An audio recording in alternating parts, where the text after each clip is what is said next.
جناب عمر فاروق رضی اللہ تعالیٰ عنہ کہتے ہیں جناب سیدنا صدیق اکبر رضی اللہ تعالیٰ عنہ کو دنیا سے گئے ہوئے 2-4 دن گزرے تھے.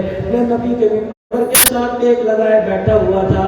اتنے میں 3-4 بچیاں مسجد نبوی میں داخل ہو گئی اور دائیں بائیں کر کے حیرت سے دیکھنے لگی. میں سمجھا کسی کو بلا رہی ہوں گی یا کوئی کام کاج آئی ہوگی یا ان کا جانور کھل گیا یا رسی گھونٹے سے ان کا اونٹ رسی توڑا کے بھاگ گیا. میں جلدی سے بچوں کی طرف بڑھا. میں نے کہا بیٹی بتا کیا بات ہے؟ کہا چاچا جی تیرے سے ایک شخص کے بارے میں پتہ کرنا ہے جو اس ممبر پہ بیٹھا کرتا تھا. بلال کی اذان کے بعد یا مصلی پہ کھڑے ہو کے نماز پڑھایا کرتا تھا. وہ 4-5 دن ہو گئے نظر نہیں آ رہا. جناب سیدنا عمر رضی اللہ تعالیٰ عنہ سمجھ گئے ہو نہ ہو یہ ابوبکر رضی اللہ تعالیٰ عنہ کے بارے میں پہنچ رہے. ٹھنڈا ہو کا بھرا آنکھ سے آنسو نکلے. کہ بیٹی وہ تو عمر کو نظر نہیں آ رہا تجھے کہاں سے نظر آئے گا؟ اللہ بھلا کرے عمر کے کندھے پہ ذمہ داری ڈال گیا اور خود ہمیشہ ہمیشہ کے لیے ان کے پہلو میں آرام کرنے چلا گیا. وہ بچیاں کہنے لگی چاچا اللہ اکبر. پھر اس ممبر کا وارث کون بنا؟ اس مصلی کا وارث کون بنا؟ امت کا رکھوالا کون بنا؟ حضرت عمر کہنے لگے میں نے اپنی طرف اشارہ کر دیا.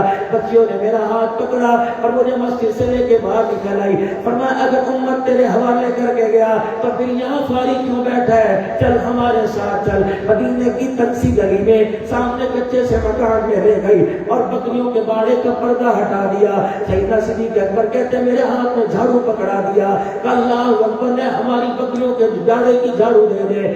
تو امت کا خادم ہے نا کہ ادھر جھاڑو مکمل کی ادھر گھر کا خالی برتن نہ دیا کہ یہ بکریوں کا دودھ دے کے ہمارے گھر میں آ دودھ ہو کے ہمارے گھر میں آ. آپ فرماتے ہیں میں دودھ ہو کے ان کے گھر لے گیا. میرے پردے کو پکڑ کے کہا میں نے کہا بیٹی بتا تو صحیح تم نے یہ میرے سے کیوں کام کروایا؟ کہا چاچا تو کیسا امت کا خادم ہے تو ایک دن کے اندر کر کے تھک گیا. اللہ کروڑوں رحمتیں کرے اس کی قبر پر جو 2.25 سال یہی کام ہمارے گھر کا کرتا رہا.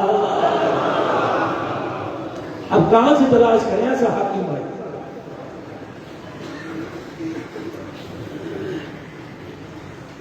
اب جب یہ چلے گئے اپنی ذمہ داری پوری کر کے تو پھر ممبر محراب کس کے حوالے کر کے گئے؟ امت کی بھاگ دوڑ کس کے حوالے کر کے گئے؟ جناب حضرت عمر رضی اللہ تعالی عنہ کے گوشت والی دکان کے اوپر جناب عمر رضی اللہ تعالی عنہ کے قدم ٹک گئے اور اندر اپنے نفس سے کچھ باتیں کر رہے نیچے منہ کر. کسی نے قیاس رائی کر لی, کسی نے بانپ لیا. ہاں کئی دن ہو گئے عمر کے پاؤں میں جوتا کوئی نہیں. مدینے کی گلیوں میں پھرنے کی وجہ سے, تپتے پتھروں پر پیر رکھنے کی وجہ سے لگتا ہے حضرت عمر کی پیروں کی تلیوں میں حرارت بڑھ گئی جس کی وجہ سے آپ کی دماغ میں گرمی ہو گئی. حضرت عمر رضی اللہ تعالیٰ عنہ سے پوچھ لیا عمر اللہ اکبر جب تیری زبان ہلتی ہے تیرے بولنے پہ اللہ کا قرآن بولتا تھا. عمر آج کیا بات ہے؟ خود ہی خود باتیں انجانے میں کر رہا ہے یا جان بوجھ کے انجانے میں؟ نہ تیری سمجھ مجھے آئی نہ سامنے والے کو سمجھ آئی. اب سنو خانقاہ نقشبندیہ میں آنے والوں, خانقاہ نقشبندیہ مجددیہ میں آنے والوں, جناب عمر فاروق کہنے لگے اپنے نفس کو سمجھا رہا تھا, یہ مجھے اکسا رہا تھا, یہ مجھے پریشان کر رہا تھا اور یہ مجھے کہہ رہا تھا کئی دن ہو گئے جو کے ٹکڑے کھاتے ہوئے, کئی دن ہو گئے سوکھی ٹکڑے کھاتے ہوئے, آج تیرا بھلا ہو جائے, تیرا بھلا ہو بھی مجھے گوشت کی بوٹی کھلا دے.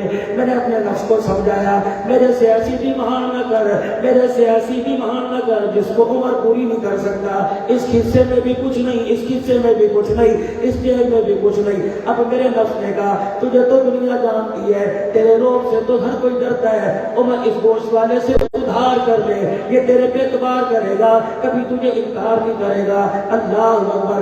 آج عمر سے پھر آپ کے ساتھ والے کہنے لگے عمر پھر تو نے کیا سوچا, نفس کی مامی ادھار کرنے کو تیار ہے. کہنے لگے نہیں میں نے اپنے نفس کو سمجھا دیا.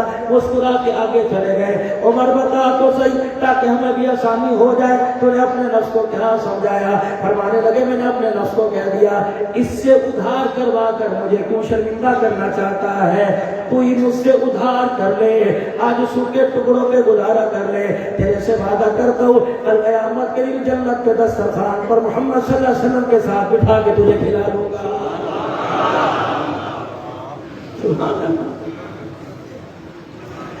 مدینہ شریف میں دیسی گھی مہنگا ہو گیا, ڈیمانڈ بڑھ گئی. ڈالٹا تو تھا کوئی نہیں, شاہی فرمان جاری ہو گیا، قصر خلافت سے فرمان جاری ہو گیا، خبردار کوئی امیر دیسی گھی نہ کھائے جب تک غریب یتیموں کے گھر کے اندر دیگچی میں دیگڑی میں ہڈیا میں دیسی گھی نہ ڈل جائے اس وقت تک کسی کو کھانے کی اجازت نہیں۔ یوں نکا 2-4 ڈبے میرے گھر میں بھجوا دے، سارا بازار کا مال میرے گھر میں اٹھوا دے۔